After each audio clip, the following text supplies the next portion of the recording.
And I'm recording this, and hopefully it will be somewhere in a cloud for other people to be able to see and use later on. Okay, and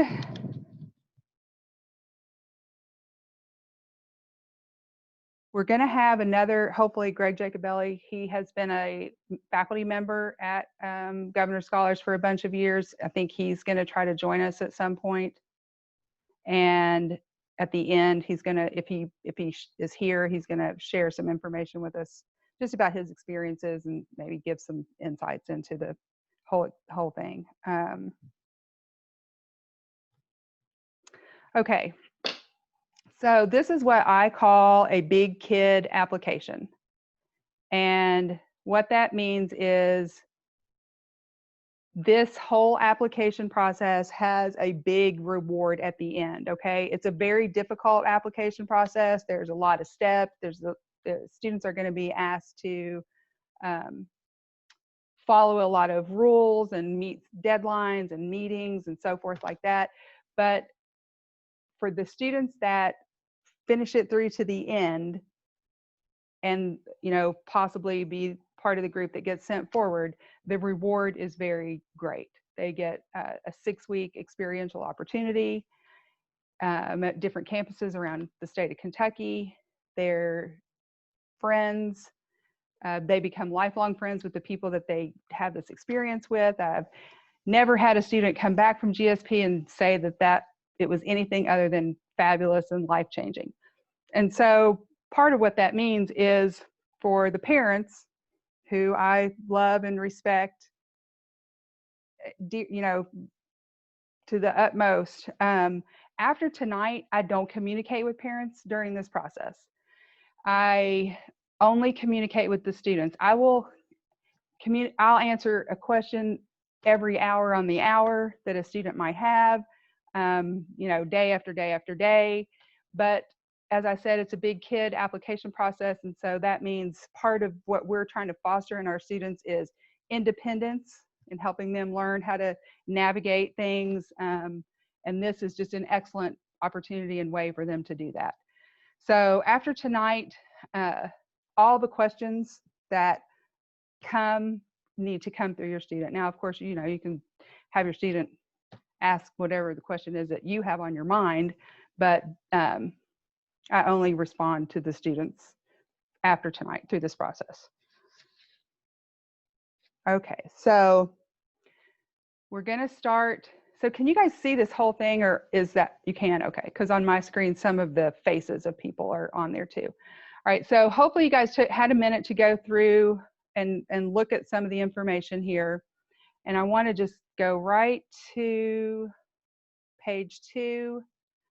And this piece of information that is talking about if your student or students that are on here, if you are selected to go, you know, to the very end and become a member of the next class of the Governor Scholars Program.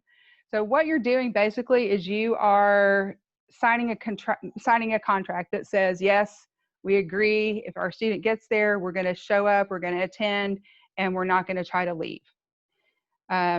So a lot of times, sometimes student athletes have trouble with the Governor Scholars schedule because oftentimes it can overlap with summer conditioning or camps that student athletes want to attend during the summer. If your family is planning to take a big trip somewhere, you know, over the summer and it will interfere with these dates, then it's important for you to know that Governor Scholars expects your student to be there for all of the time. Okay, that's really important. All right, so we're going to skip down to part of page 3, and I'm not going to read through all of this. I'm just going to go through here and point out, like, hit the high notes on the information. You can go through after tonight and really devour this information and, you know, get all the details and etc. But for tonight, I'm going to go through as much as I'm going to go through a bunch of different areas in the helpful hints. I'm just going to point out things that I know are important some of the things over the years that I have discovered are very important to GSP, and I'm going to try to help give you a picture of, you know, the elements and the things that are really important to be a part of the application. So the focus area, there's a lot of cool stuff here, actually. Like I could be super interested in a bunch of these different areas myself. But when you look at those, there are 2 or 3 or 4 that students just gravitate toward, right? The number one is probably engineering, right? Or something to do with the medical area, and maybe the business and that area. Not as many students, maybe philosophy, Spanish, language and culture, or one that I think would be super interesting, cultural anthropology. Okay, why do you care about that? Because we're just going to pretend like I have 100 applicants. Okay, because make the math easy. So we have 100 students total that have applied. We have all these different areas of study. And 75 of those students selected engineering, something to do with the healthcare industry, and then something to do with business, accounting, et cetera. So now I've got have all these different areas of focus areas, and I have 25 students left who, you know, span themselves out across the rest of these areas of study. And I only have 80 seats, right? So if I'm Governor Scholars, I'm trying to fill some seats in every one of these focus areas, right? Not just in engineering, and not just in business, and not just in the medical thing. I also want students to keep that in mind. I want them to also keep in mind that you're going there to learn new stuff.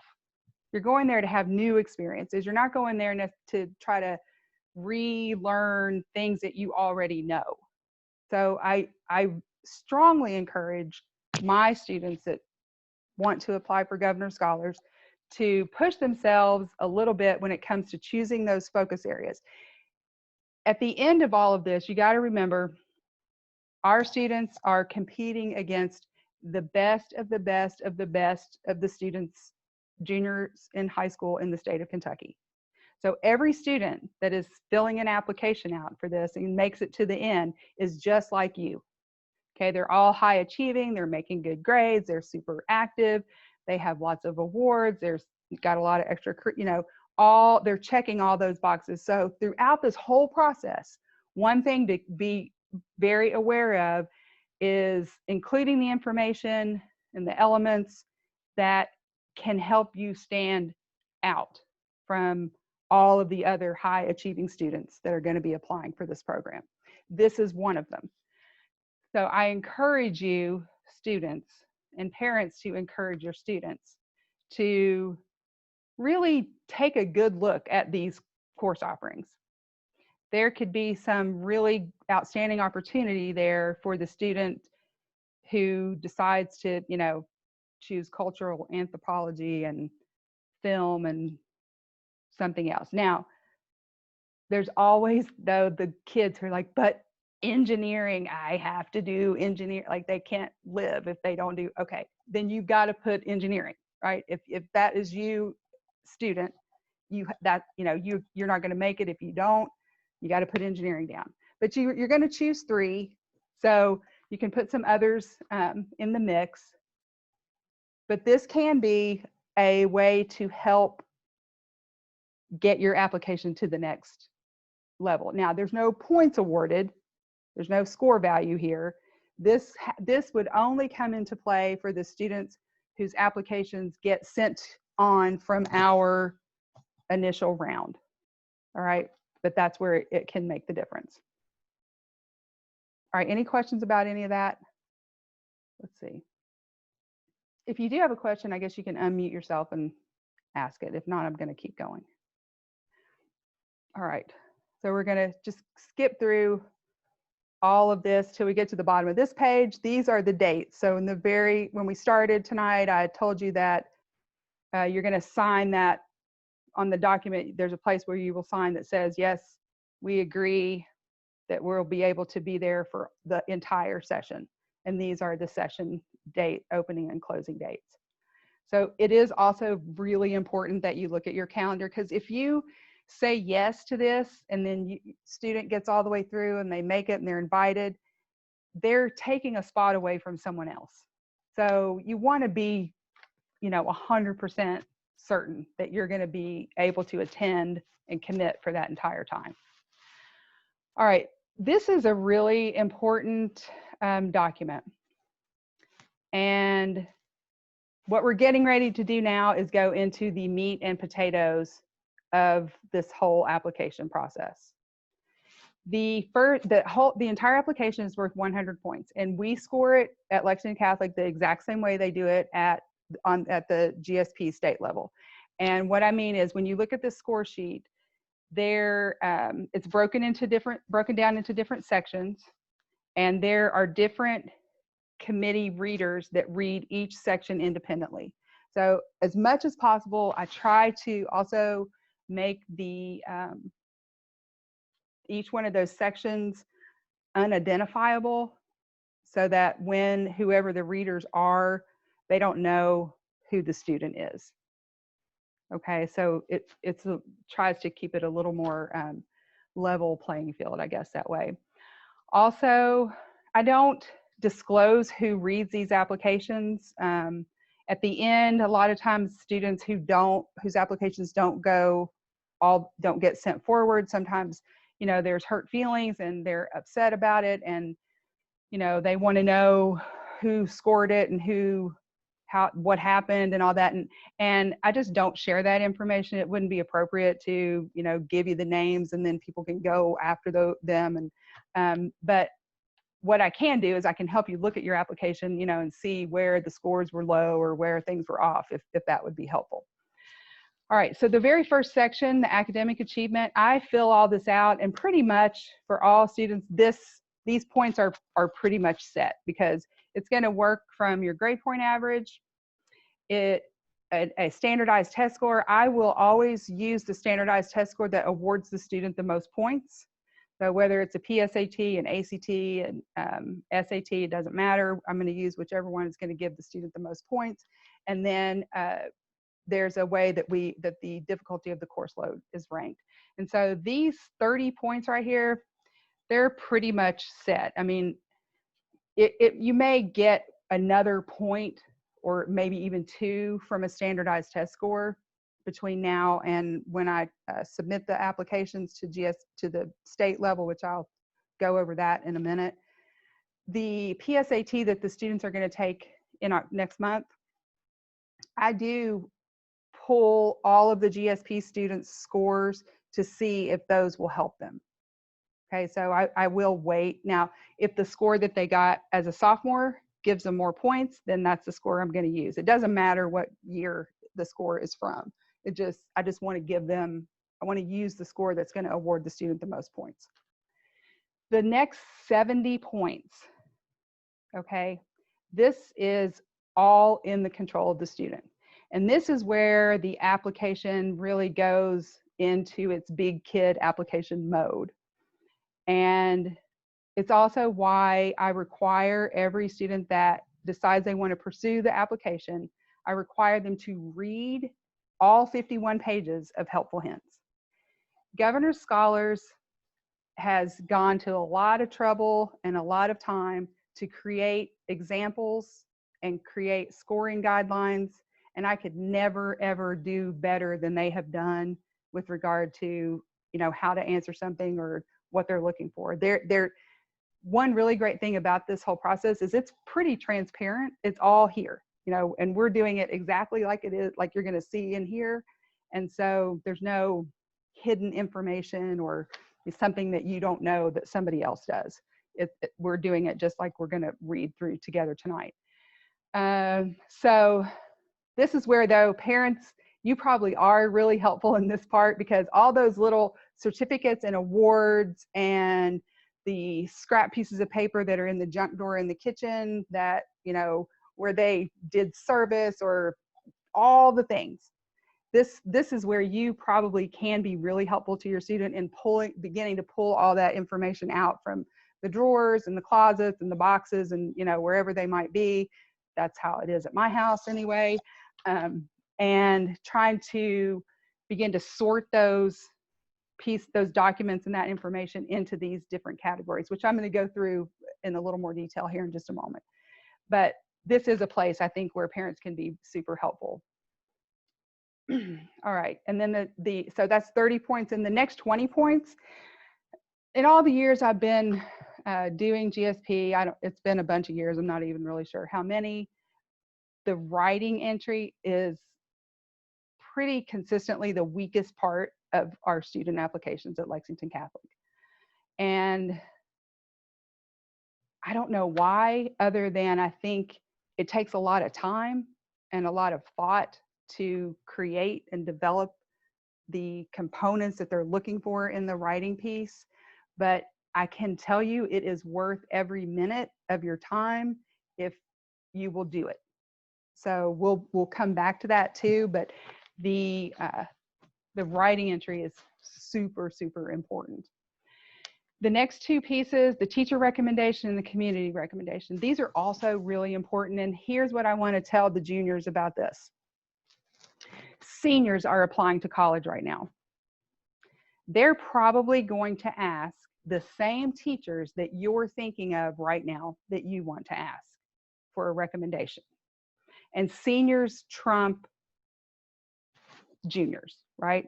A senior applying to college, if I am a teacher that, say, 30 students ask for a recommendation that are applying to GSP, and 50 students that are seniors applying to college, teacher, I'm going to say yes to the seniors, and I'm probably going to say no to you juniors, okay? Because it's just a different place in their lives.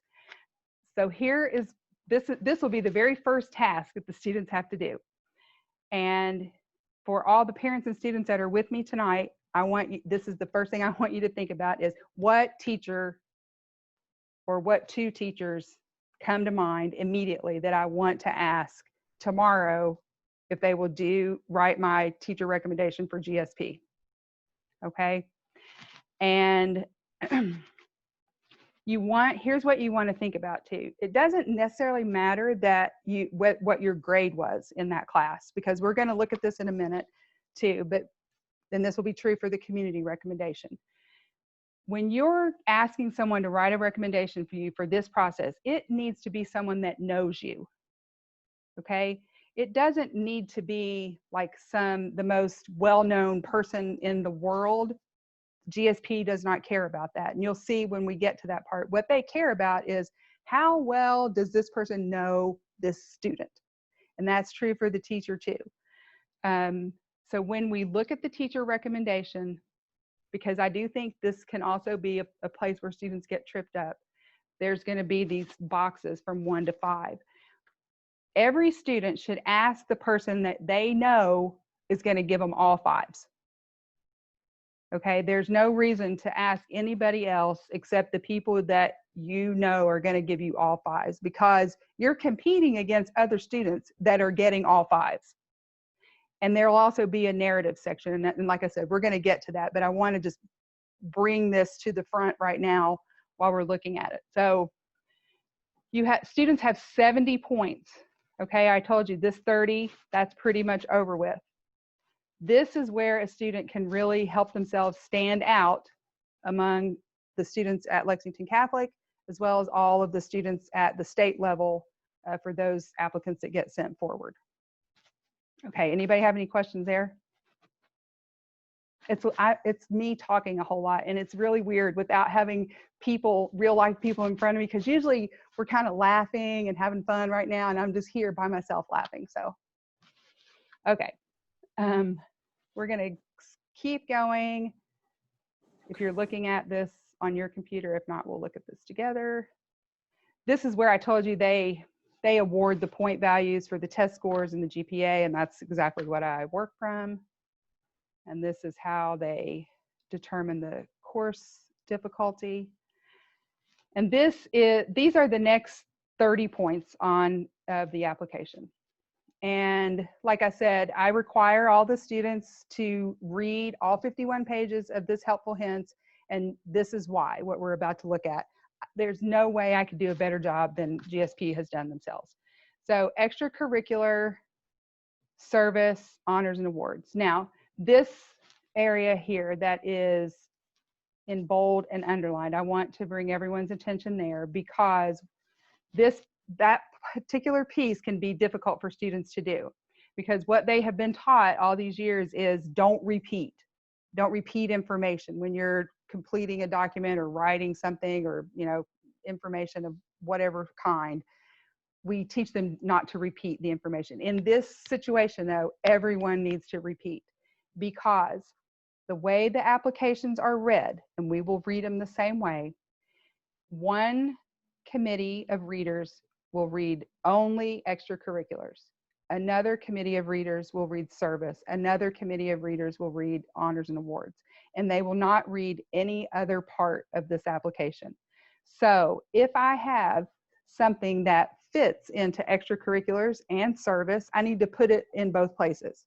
If I have something that fits into honors and service, I need to put it in both places. If I have something that will fit in all three, I need to put it in all three areas. Okay, that does kind of trip up the students a little bit, but in this case, repeat yourself. All right, so we're going to keep going. And like I said, GSP, I can't give you any better examples than they already have. What they're doing here, what they've done here on the next several pages, is they have called out items from past applicants that received the highest scoring in each one of these sections. Okay, so when you look through this list, what you're looking at is a list of the items where students received the most point value in each one of these sections. Okay, but the next part, it's not just here though. They have to do a lot of work still.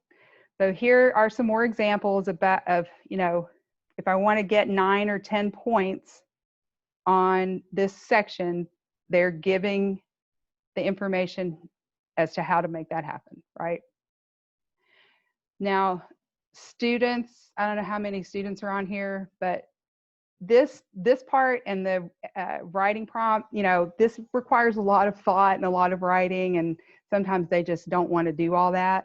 But that's why I have these internal check-in dates built in throughout this process, so I can keep them going and completing this. So you get down to the student profile section. All right, so students will come in and they'll say, well, how much should I write?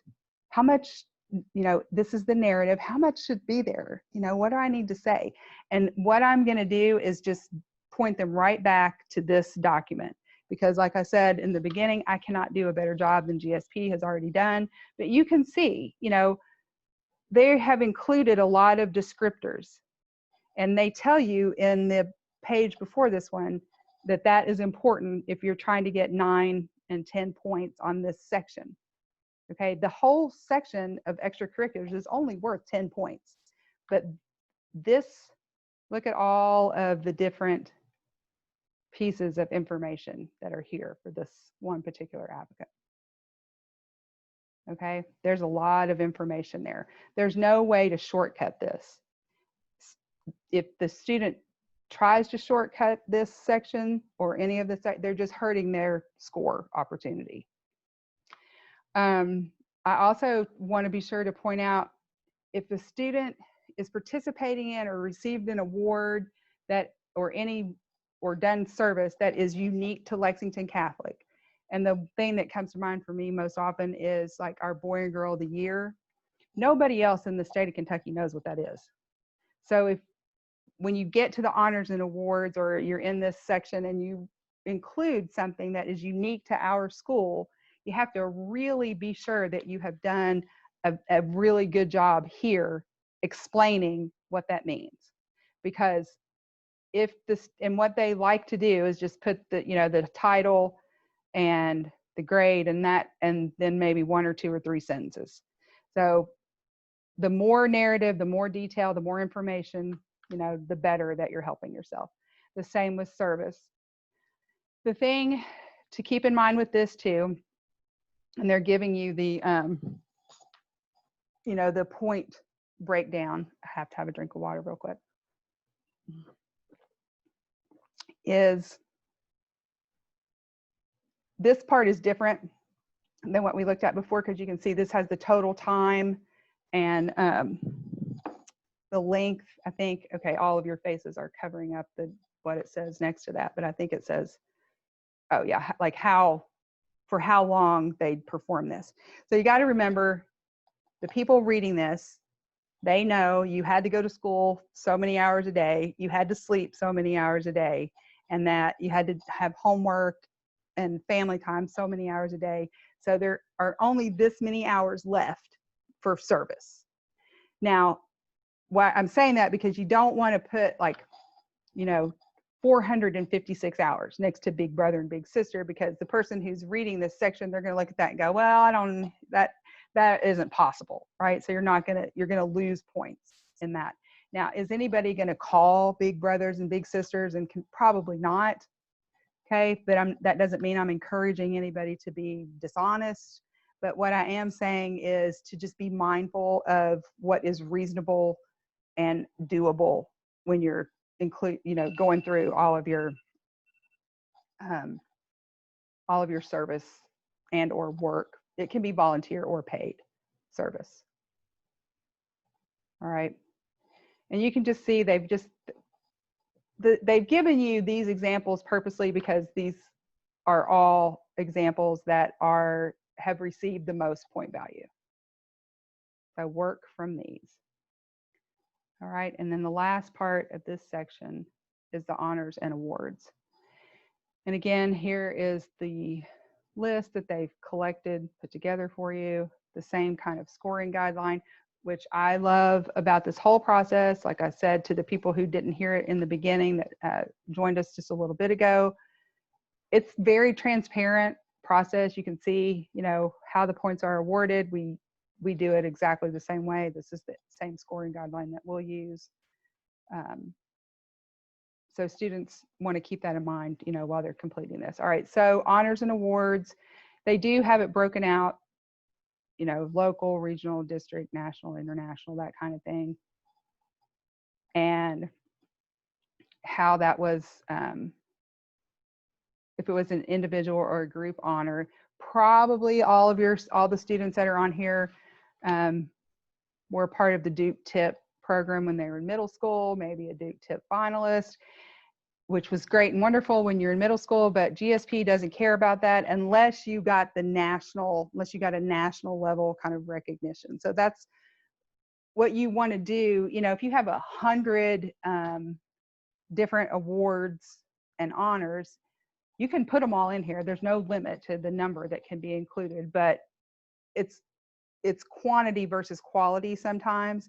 And so you want to include the things that are going to fulfill the items that are in the score sheet, and that also can have, you know, some substance to them, like you're looking at when you look at this part. All right, any questions about all 3 of those? Mr. Dorsett, are you still on here? Yes. No. Yes. Can you reach out to Greg Jacobelli and remind him that he is going to join us? Because he's going to talk about some of those items at the end, if you don't mind, please. Thank you. I will right now. Okay. The writing entry. Is Miss Gartland still on here? I don't know. I can't see all of you, but I think she might be here. So she's, you know, teaches at Lexington Catholic.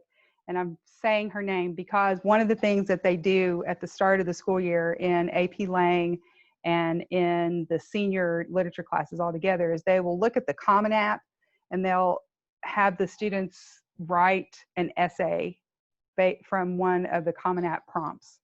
All right. a lot of times there's a crossover between the students who are in AP Lang that are juniors who are also applying to GSP. Sometimes, now I'm not saying anybody who is here tonight would do this, but sometimes the kids want to try to take that Common App prompt, an essay that they've already written, and make it fit into this GSP writing prompt.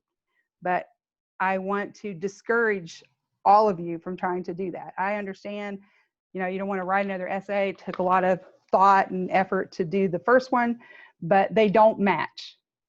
Okay, they may be close, but they don't match. And when students try to do that, they lose points on the writing portion. So right here, read all the directions carefully. You will lose points for failing to follow directions. See where it says the double space? You literally lose 2 points if you don't double space. And every single year, kids turn their essays into me not double spaced. Okay, that is a super simple way to keep those 2 points. You don't have 2 points to spare in this application process. Then let's see. Oh, all the students should create the essay in Word. This whole application, the students complete it on the GSP website in the document, in the format that they provide. But the essay, a lot of times when they try to use that online, it does not format properly. So I don't want anybody to even try to do it on the website. I want all of you to do it in Word, because you can control the formatting, and then I can explain to you what to do after you've finished it. But just create your writing entry in Word. And then we're going to just skip down here. Here, this is a scoring guideline. I usually ask the question when I'm with everybody to the kids, have any of you ever baked brownies? So usually somebody raises their hand. And then I say, did you follow the directions? And they say yes. And I say, did it turn out yummy and delicious just the way you thought it would? And they say yes, right? But then I say, what if you didn't follow the directions and you left something out? Would it still be yummy and delicious? No. Why? Because I didn't follow the directions. If you want your writing entry to be yummy and delicious, follow these directions. They are telling you exactly what they want to see and how you get the most points for each one of the items. Okay, we want yummy and delicious writing entries. The other part in this, they've given you a bunch of really good tips here, but where I started at the beginning with the writing prompt, follow the directions and tell your own story, students. So parents, again, I love you, no disrespect to you, but you cannot write this essay for them. When these readers that are scoring these essays, they know, just like a college admissions counselor knows, they know immediately whether the student wrote it or a parent wrote it, because the voice is not the same. All right, so here, I want students to write their own essay. But before you even try to do that, every student should read every single word of every one of these writing prompts. Okay? And the reason I want you to do it that way is you may read the first 2 and go, oh yeah, that number 2, that's a 1. I love it. I can do it. But by not reading the rest, maybe you're missing the real one that you just can get super excited about. So read all of the prompts. And what I really like students to do is read all of these, and then most of the time there is one that just jumps out and speaks to you and you're like, yes, that's it. But oftentimes there's 2 and sometimes there's 3. What I really like students to do is read all 6 of these and then the 2. that are the ones that are speaking to you the most, and just what my kids, when they were in elementary school, they called it a sloppy copy, their teacher did, but just maybe a sloppy copy or a sloppy outline or a few, bullet points that come to mind for you immediately after reading these prompts. It's also, there's usually one of these, and I'm not going to point to any one in particular, but oftentimes there's one essay that when the students read a prompt, when the students read this, they think that's the easiest one. And so they kind of all jump to that one. And what I want students to keep in mind in this section in particular is there are thousands of student applications that get sent forward. Okay, and there's a committee reading, right, each different section. So there's a set of committees that are reading these essays as well. And I usually use this as an example. Like, there's usually some essay that's something like, who has been the most important person in your life, or had the most influence in your life, or that's done the most for you, or some theme to that effect. And a lot of times students will say, their answer will be something like, I wish that I was with you guys, but I say, what do you think the answers are? And the answers are usually my parents, my grandparents. Sometimes it might be Jesus or God or something. And all of those answers are fine and good, unless the story that I'm telling is the exact same story that 1,000 other students are telling when they choose that prompt. And what I mean is, my grandfather took me on this trip and it was so great, and we fished and we had all these great memories and great laughs, and and it was just such a super special time in my life, and I'll never forget it, and it changed me forever. Well, you could erase my name and put your name on that essay and it would be the same essay, right? So I don't want you to do that. If that's the story you want to tell, you need to tell that story the way only you could tell it, with the details and the information and the experiences that only that only you could share.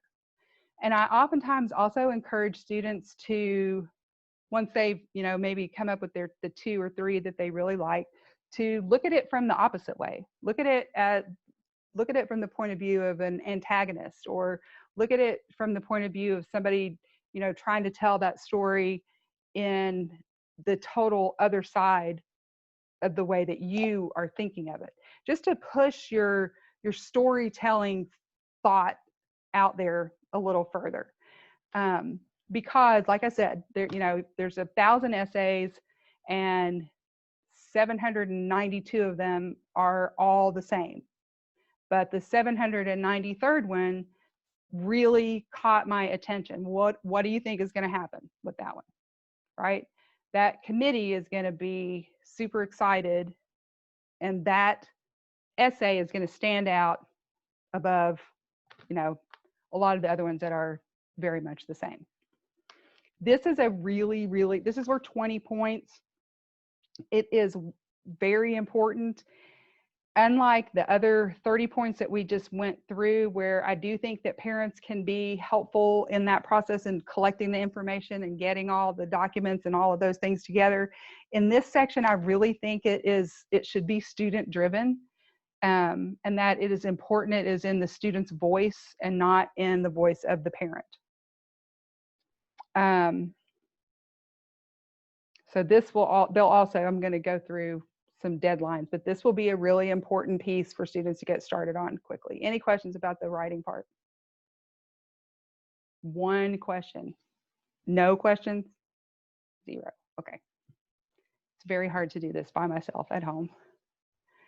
Okay, the recommendations, like I said, super important. You students and parents tonight, that the folks who are deciding, yes, for sure, I do want to pursue the process. You want to think about which teacher or 2 teachers, like a second one as a backup in case the first one says no, that you want to ask. Here, these are the boxes that I talked about in the beginning, and this is really important. Students don't always do this, but I hope that all of you will this year. You read every one of these, and after reading all of those, it should drive you or point you in the direction of the right teacher, because you're going to ask the teacher that you know is going to give you all 5s. Sometimes I get these back and they're not all 5s. And it makes me a little sad, because the students sometimes think I need to ask that teacher that gave me an A or that I got all 8, but that's not really what they're looking for. They are looking for a relationship too. So you're going to do this, and then you want a teacher that is going to have something to say about you as a student. And more than, you turned all your work in on time and you made really good grades and were a pleasure to teach. Okay, you're going to look at these scores values here.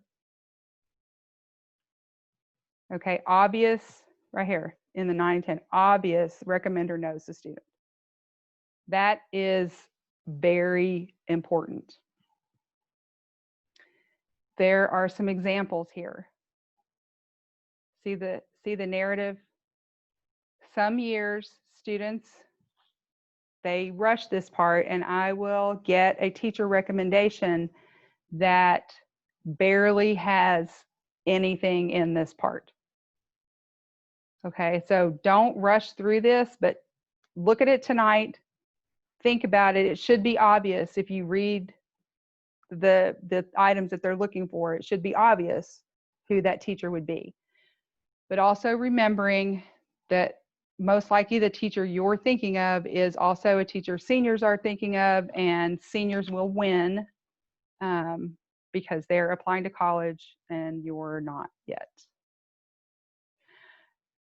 And the community recommendations, the same thing. It doesn't matter who the community person is. If it's somebody that just lives around the block from you, that you've mowed their grass and taken out their trash and watched their cat, for the last 5 years, or just sat on the porch and visited with them, but they know you, okay? Versus somebody who is known in the state, maybe some recognizable name in the state, but they really don't know you as a student. They're looking for the relationship piece. All right. Again, sometimes students have asked people that don't really know them, and it doesn't help them in this. This is worth 10 points, and you want all 10 of those points. So I want you to do the same thing and just read the items here, the score 1 to 5, and hopefully it will be obvious. And you'll be like, yes, this is the person. That's who I know would be able to give me all 5 points. Along with, some narrative like you see here. Like, look at all that. This person really, really knew this applicant. And that is what you're looking for. In addition, for the community recommender, it is critical that it is someone who can meet a deadline, because your application, and the teacher recommender as well, your application cannot be submitted without every component. There are years where I am working super hard to try and get this community recommender to submit their document. Okay, so when you are thinking about who you would like to ask, who you think would be a good person for this, that is an important piece too. One important thing that isn't in here, but it's related to the recommenders, and parents, maybe you will appreciate this. When you ask someone to write a recommendation for you, it is really, really, really important that you, student, write a handwritten thank you note to the person that wrote that recommendation for you. And when you're asking someone to write a recommendation for you, never go in and say, I need this tomorrow. Okay? Because think about what you're asking. Number one, I also am busy. I have other stuff to do besides stop everything in my life and write a recommendation for you, right? And if you want me to write, like we're seeing here, my very best writing, doing the very best job I can, you don't want to give me just one day. You want to give me at least 2 weeks, 3 weeks. So that's why I always want the students to start thinking about this immediately, because it takes time, to get a good quality recommendation. It takes time. And you are doing yourself a disservice if you don't include that in your thought process. And then just making sure that you send that handwritten thank you note, because it takes time. Because I am doing other things, but I'm stopping all of those things so that I can do this thing for you, because we have this good relationship and I want to help you. So the handwritten thank you note, super important. The counselor statement, we don't really ever do this part. It's a different, public schools have a different use for that form. So this is all the helpful hints. There has to be one question out here from somebody. And you can unmute yourself and ask me a question. Yay! How many students does Catholic recommend in the process? Like, how many go forward? Shelly, are you asking a question? No? Oh, no, that wasn't me. Oh, I can't hear you. Are you unmute? This is Carla Young. Can you hear me? She's asking how many kids from Catholic usually go through. I don't know if you can hear me. No, I hear you now. Yes, I think I had my volume turned down. Okay, great question, because I had that in my notes and I forgot to tell you. The number is based on our enrollment, and based on that number this year, we'll be able to send a maximum of 6 students forward to be considered. Now, that does not mean that we will have 6 students who will be accepted ultimately at the other end of this. It means that we can send 6 candidates for consideration. The last, I don't know, 2 or 3 years, we probably have all of the students that we've sent have made it through, I think, and been accepted into the program. But there have also been years where there's only been 1 or 2. So I don't want anybody to think, just because you get sent on, that necessarily means for sure you're going to be in. Good question. All right, quick follow-up question on that. Is there any mandatory diversity component? Is it half girls, half boys, anything like that? They do, much like a college wants diversity in their class. GSP also looks for diversity, yes. The program tends to lean heavy female overall, so I do think that sometimes male applicants are seen, they like to see male applicants come through. But I don't want anybody to hear that and think that means that, for sure that they would be, make it through to the end. The way that the way you get to the state level is by fulfilling all of these different components of this application, that we went through together tonight. But yeah, they do pay attention to diversity. Greg, but I think I heard you say that Catholics are blind. So from Catholic's perspective, it would just be whoever scores the highest goes on. Is that correct? Yes, we are sending the highest scores. Okay, thank you. Yep. Greg, did you want to add anything to that? No, that's right. They try to be as diverse as they possibly can, but it's usually about 60-40 girls to guys on the campuses. And to be honest, it's just because girls have their stuff together a little bit better than the guys do with the with the applications most of the time. And Greg, Greg Jacobelli, he joined us tonight, like I said in the beginning, because he's been a member of the faculty at GSP for a bunch of years, and so has Stephen Dorsett. So, both of you or either of you, I know Greg, you're here to kind of add your wisdom and experience to share with everyone. So please do. Yeah, just with the application process itself is a little bit of a weed out process. So when it's kind of getting down to the, you're really wondering whether you should do this or not because it's becoming a pain, it's definitely worth it. I've been in it for 15-ish years now, and it doesn't matter what campus I'm on or it varies depending on the year, but it's a great program. It's really what education kind of should be. It's just learning for learning's sake, and the kids all have a good time. They all get something out of it. It's an educational component, and it's also a social component. It's great it's just a great program. I do also grade the community service aspect of it when you're listing community service. The score, yeah, I score the community service component.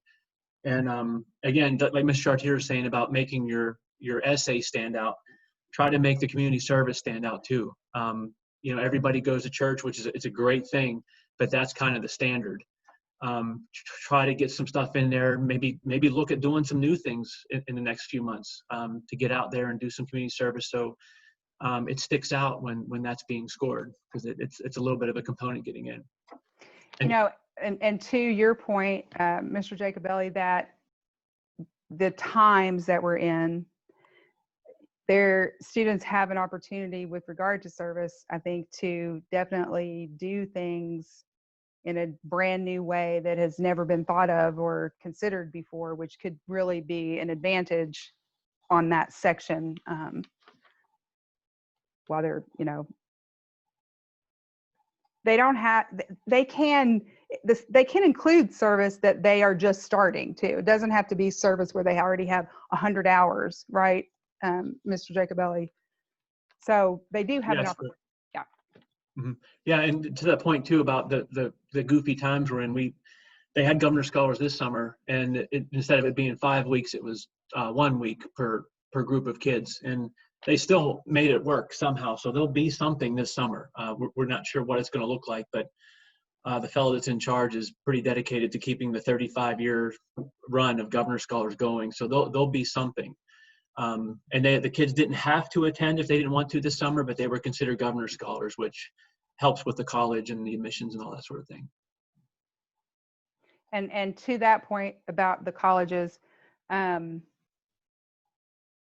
for that information, you can go, I think it's on the Governor Scholars website, that there's a link that you can click and it'll take you to that information for the state schools in Kentucky. Students who become Governor Scholars, and it varies from school to school to school, okay? So I'm not gonna try to go into all of that detail tonight because it is available to you on their website. But it's not a full ride tuition and all the things, but there are some significant dollar awards that are available from Kentucky schools. And Governor Scholars is for the colleges. If a student becomes a Governor Scholar and they go to a college outside the state of Kentucky, that money isn't going to follow them. Okay, it's for students who attend schools in the state of Kentucky. What other questions do you have? For the teacher recommendation, does it matter if it was a teacher from their freshman or their sophomore or their current year? No, I mean, not really. What matters is, they just need to go back to, I'm going the wrong way. They need to go back to that that score sheet and the questions, and the teacher that knows them and has that relationship with them, that's the one they want to ask. Thank you. Yes. What's the deadline? I haven't given you guys that yet. I'm about to do that after I want to answer if there are any other questions.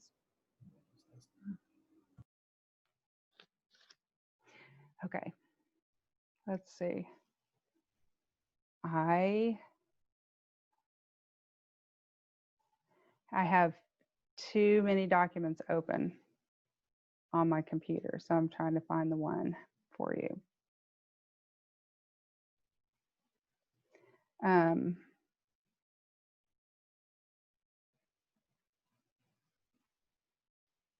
So please just look around the room while I search for my document.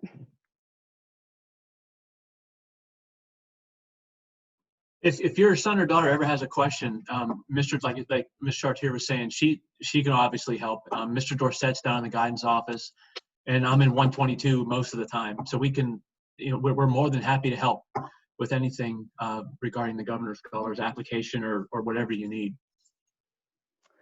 Oh, shoot. I can't find, I've lost this document in here. When the students, once the students email me that say they want to apply, then I send this information to them. But the first thing, and I just can't find it in here. There's too many tabs open.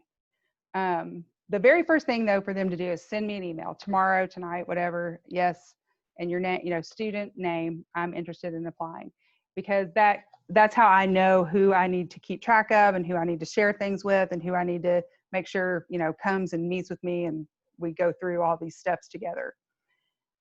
The deadline for that is September the 24th. So they have 10 days, basically to decide. In that 10 days, they should read the whole 51 pages of the helpful hints and be fairly committed. For the students and parents, that are here right now and yes, for sure, we're going to do it. What you want to do is send me an email and begin to identify the teacher and the community recommender who you want to ask to play that role for you.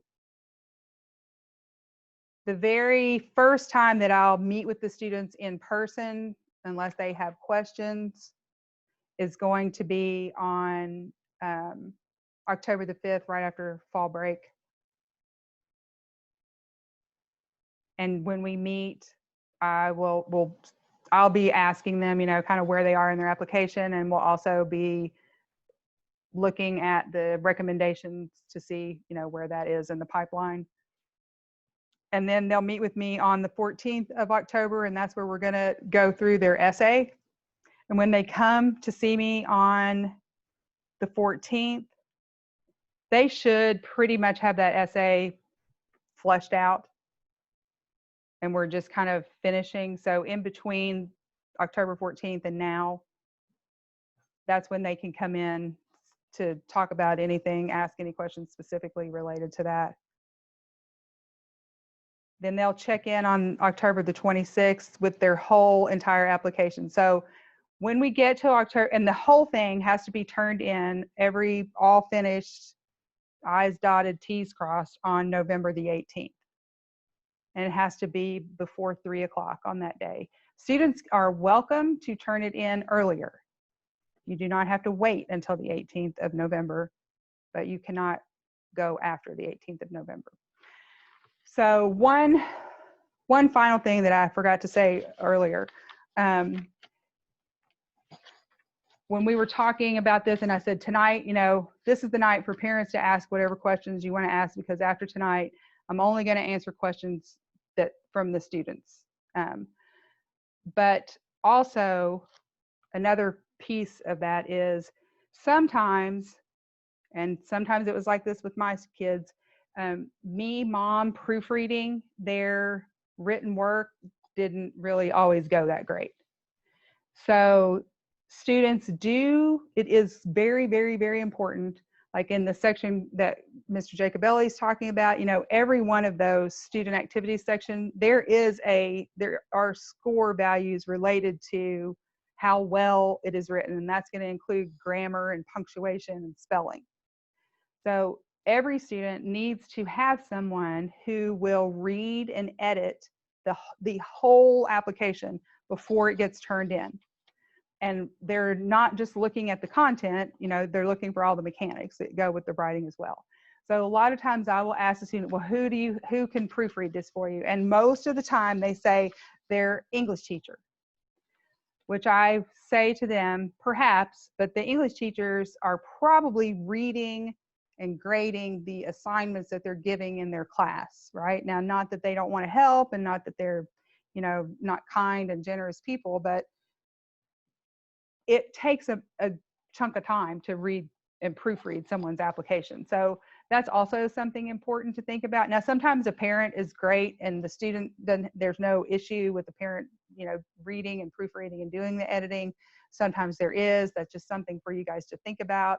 If it isn't going to work out for a parent to do it, that who is another person that you trust and would know what they're talking about when it comes time to have that application proofread. What else? We need 3 more good questions before we finish. Come on. I know you can do it.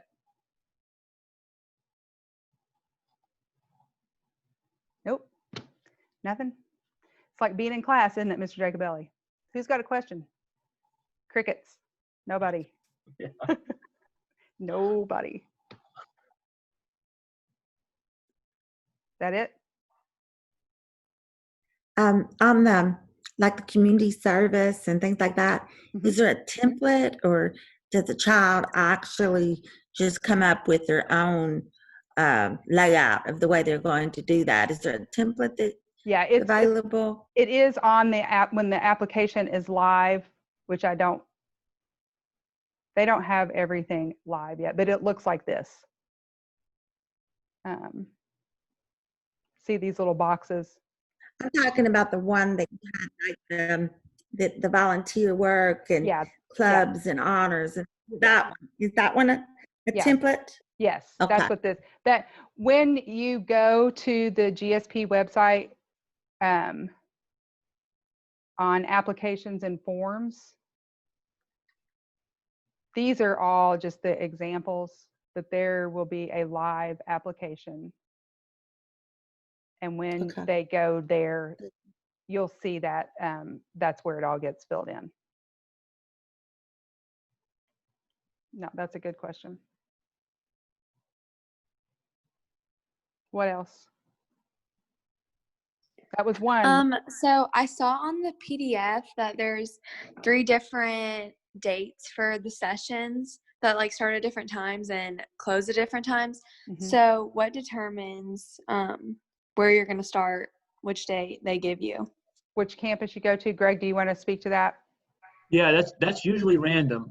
They do work a little bit with folks that have maybe a band. I know a lot of the kids that are in band or some of the football practices, they'll start early. They'll try to accommodate starting on the campus that starts earlier. They'll make a decision probably sometime over the winter, like which campus is going to open first, which is going to open second and third. But usually it's random, unless there's an extenuating circumstance. And they don't really, not that they don't want to work with you as far as like if you find out you're on this campus and want to go to this campus, but it's very difficult once they assign. I hope that answers your question. It's for the most part, it's random. And also, I think that not every campus offers every focus area. So some of that can determine the campus as well, but that's a good question. Okay, we need one more question. Who's got it? There could be prizes. There's not any prizes, but one more question would be awesome. Nothing makes you feel more successful than a room full of people on Zoom who are completely quiet. Okay, so thank you for giving this an hour of your time tonight. I hope that you found the information helpful. The first thing to do if you know you want to apply is to send me an email and just, your name and I want to apply. And that puts you in the information pipeline, and that means I'll send you the document tomorrow. Whoever I get names from tomorrow, I'll send you the document with all the other internal deadlines and check-ins. And that is all I have, if nobody else has anything. Anybody got a good joke that is appropriate? Nope. Okay, well, thank you for coming. let's see. It's been awesome to have everybody. We had 24 people who signed up, and joined us tonight, so that's pretty good. Thank you for doing that. And I will look forward to getting all of your emails tomorrow. Okay. Now, bye. Thanks for the people that showed their faces too. That made it better. Thank you. Thank you. Oh.